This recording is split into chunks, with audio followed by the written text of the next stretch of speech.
Bienvenue à la porte du monde invisible.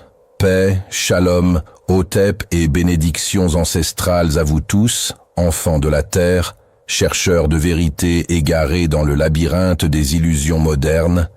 Asseyez-vous, prenez place sur la natte de la connaissance, car ce soir, le Mbombok va parler. Et quand le Mbombok parle, la forêt se tait pour écouter. Les esprits de l'eau s'apaisent et les vents retiennent leur souffle. Nous sommes à l'heure où les masques tombent, l'heure où l'homme fait face à son ombre.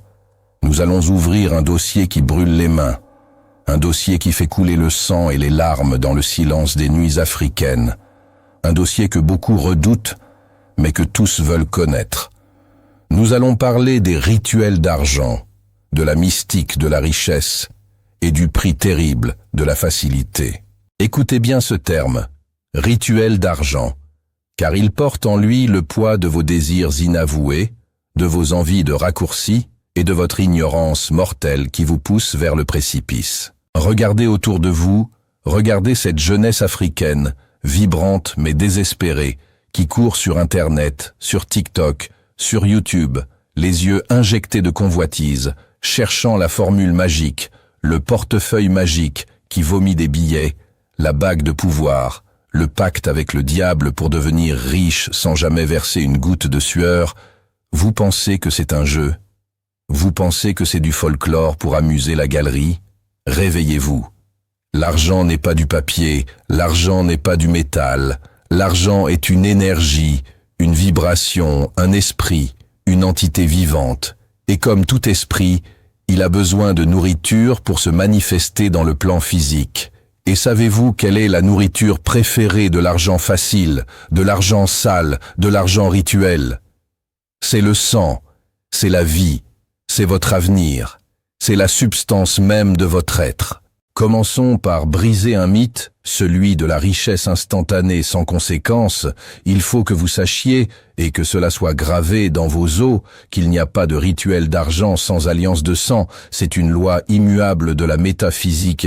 Quand vous allez voir ce marabout, ce maître, autoproclamé qui vous promet des millions en échange d'une bougie, d'un parfum et d'un billet de banque sur lequel il vous demande de dessiner des signes étranges, vous ne faites pas du commerce, vous ouvrez une porte, vous déchirez le voile de protection naturelle que vos ancêtres ont mis des siècles à tisser autour de votre lignée. Vous signez un contrat avec des entités de la terre, des démons affamés, des égrégores voraces qui ne donnent rien gratuitement. L'argent qu'ils vous donnent ne tombe pas du ciel, il ne sort pas de la banque centrale par magie, il est prélevé, il est arraché à quelque part. Et la question que vous ne posez jamais, aveuglé par l'éclat de l'or, est « D'où vient cet argent ?» Il vient de votre propre lignée, de votre propre sang, de votre propre futur. Laissez-moi vous expliquer la mécanique de l'horreur. Un rituel d'argent, mes enfants, c'est un cambriolage temporel. Vous volez votre propre descendance. Vous hypothéquez 7 générations après vous, 7 générations. Comprenez-vous l'ampleur du désastre?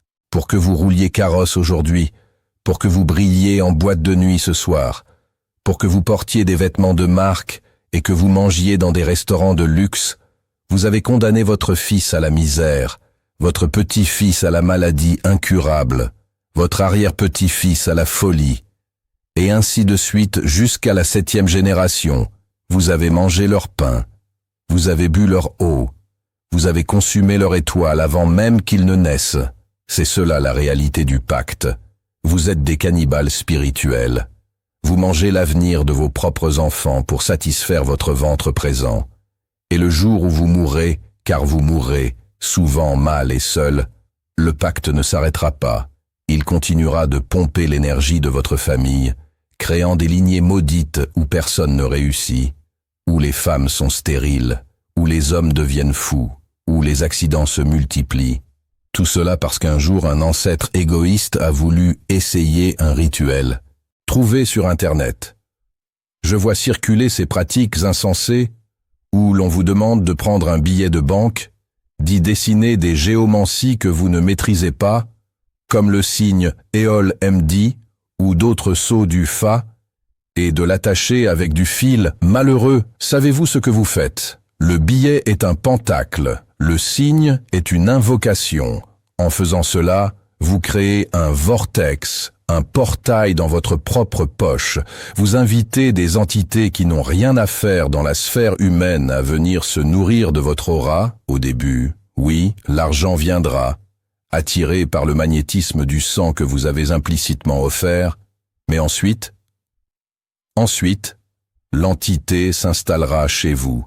Elle couchera dans votre lit, elle mangera dans votre assiette, elle dispersera votre paix.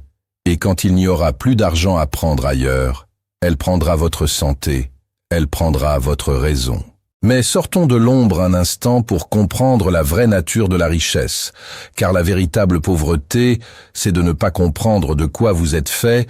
La richesse répond à une architecture précise, une architecture que les initiés connaissent sous le nom de la règle des 50-25-25. Écoutez bien, car ceci peut changer votre vie sans verser le sang. 50% de votre capacité à être riche dépend de votre patrimoine ancestral, de votre dame, votre sang. 25% dépend de votre patrimoine intellectuel, votre mohar, votre cerveau. Et les derniers 25% dépendent de votre patrimoine environnemental, votre entourage. Regardons les 50%, le sang, la lignée. Vous ne pouvez pas être riche si vous êtes en guerre avec vos morts, si votre lignée a été souillée, ou si vous n'êtes pas en accord vibratoire avec ceux qui vous ont précédé. Il y a des familles où la richesse est un filon, une onction qui se transmet. C'est ce qu'on appelle dans la haute science la réincarnation des bénédictions. Le Gilgul, où l'esprit d'un ancêtre prospère vient s'imprégner en vous. Ce qu'on appelle le Hibour. Pour continuer son œuvre, si vos ancêtres étaient des bâtisseurs, des commerçants, des rois, cette mémoire est dans votre ADN spirituel. Mais si vous coupez le pont, si vous méprisez vos traditions pour adopter celles des autres, si vous changez de nom, si vous oubliez les rites de vos pères, vous coupez le canal d'approvisionnement. L'argent est une question de sang, c'est une affaire de famille spirituelle. Vous pouvez jeûner 40 jours si les mânes de vos ancêtres ont fermé la vanne parce que vous avez violé les interdits ou oublié les rites. Vous resterez sec comme un arbre mort, en plein désert. La prière ne remplace pas l'alliance. La prière ne remplace pas l'alignement sanguin. Ensuite, il y a le piège de l'intellect, ces fameux 25%. L'école du blanc vous a menti. Elle vous a fait croire que le diplôme est une clé, alors qu'il n'est qu'un outil. Le cerveau est une force. Certes, il a la capacité de créer, d'imaginer, mais le cerveau seul, sans l'onction, est une machine qui tourne à vide. Vous voyez ces gens avec des doctorats qui conduisent des motos-taxis. Ce n'est pas qu'ils sont bêtes, c'est qu'ils sont bloqués. Il y a ce que la Kabbale appelle la klippa, l'écorce, une couche d'impureté spirituelle, un voile noir qui vient couvrir l'intelligence. Vous pouvez être un génie, mais si une klippa spirituelle, une malédiction familiale ou une entité négative couvre votre étoile, votre génie restera stérile, confiné dans votre crâne, incapable de se matérialiser en espèces sonnantes et trébuchantes. C'est la différence fondamentale entre avoir la chose et avoir l'esprit de la chose. Vous pouvez gagner au loto, avoir la chose, l'argent. Mais si vous n'avez pas l'esprit de richesse, cet égrégore de gestion et de multiplication, l'argent repartira aussi vite qu'il est venu, comme du sable entre les doigts, car vous ne vibrez pas à sa fréquence, vous êtes un étranger pour lui. Et que dire de votre environnement? Ces autres 25% qui vous condamnent souvent à la médiocrité. La richesse est une maladie contagieuse, mais la pauvreté l'est encore plus, si vous vivez au milieu des plaignants. Des gens qui voient des sorciers partout sauf dans leur propre paresse. Des gens qui mangent leur semence au lieu de la planter. Vous serez contaminé. Il faut avoir le courage d'Abraham, le courage de quitter. Lèche les chats, va-t'en, quitte la terre de tes pères si elle est devenue stérile, quitte le quartier des lamentations, car l'environnement moule votre esprit. Si autour de vous, Acheter une voiture est vu comme un miracle ou un acte de sorcellerie. Fuyez. Allez là où la réussite est la norme. Là où l'énergie circule, car l'argent n'aime pas la tristesse. L'argent n'aime pas la saleté. L'argent est une entité propre, noble, qui cherche des réceptacles dignes. Soyez propres, soyez ordonnés, soyez joyeux, car la joie est le parfum qui attire l'abondance. Je dois aussi vous parler d'un phénomène que vous observez sans comprendre. L'argent gratuit, vous voyez parfois ces hommes riches, ces grands types qui arrivent dans un quartier ou un supermarché et qui distribuent de l'argent à la volée. Prenez, prenez, c'est gratuit. Et vous courez, vous ramassez, vous dites « Merci Seigneur pour ce miracle », ignorant que vous êtes. Dans la mystique, le don gratuit n'existe pas. Cet homme ne vous donne pas de l'argent. Il achète votre énergie, il achète votre étoile, il transfère son karma sur vous. En prenant ses billets, vous acceptez de porter ses fardeaux spirituels, vous acceptez de lui donner votre chance en échange de son papier. C'est une transaction occulte. Il vous déleste de votre lumière pour se charger de votre énergie vitale. Et lui, il s'allège de ses malédictions. Apprenez cette loi. Ne ramassez rien qui ne vient pas de votre sueur ou d'une main pure. Méfiez-vous des cadeaux trop beaux, car ils sont souvent des hameçons pour capturer votre âme. Mais attention, ne tombez pas dans l'autre fossé, celui de la spiritualité paresseuse, cette maladie qui ronge nos communautés, où l'on pense que parce qu'on est un homme de Dieu ou un maître spirituel, on ne doit pas travailler. Quelle hérésie, quelle insulte à la création. Regardez nos patriarches. Abraham était immensément riche, mais c'était un berger, un gestionnaire. Jacob a travaillé 14 ans, 14 années de dur labeur sous un soleil de plomb pour acquérir ses femmes et ses troupeaux. Et il n'a pas perdu une seule bête. Il a matérialisé sa spiritualité dans son travail. La main qui ne travaille pas est une main maudite. La spiritualité doit se prouver dans la matière. Si vous êtes un grand maître mystique et que vous n'êtes pas capable de nourrir votre famille, taisez-vous. Votre spiritualité est invalide. L'argent doit être la conséquence visible de votre puissance invisible. Il faut arrêter de glorifier la pauvreté comme un signe de sainteté. La pauvreté est une absence, c'est un vide, et la nature a horreur du vide. Un homme spirituel est un roi, pas un mendiant. Il doit avoir une activité, il doit créer de la valeur, il doit échanger, car la vie est un échange vibratoire. Donner et recevoir, c'est la respiration de l'univers. Je vous mets en garde contre les associations dangereuses, et particulièrement le choix de la femme ou de l'homme qui partage votre couche. L'argent est une énergie sexuelle sublimée, c'est une force de création.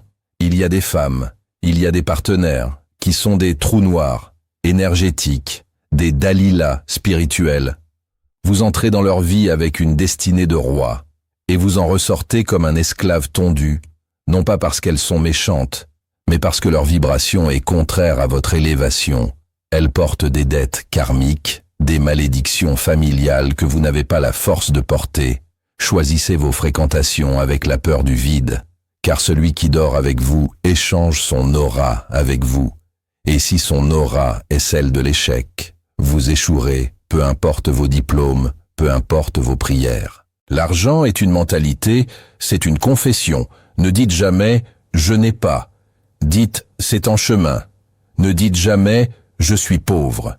Dites « je suis en construction ». Car la parole active les esprits. Le cerveau crée la réalité.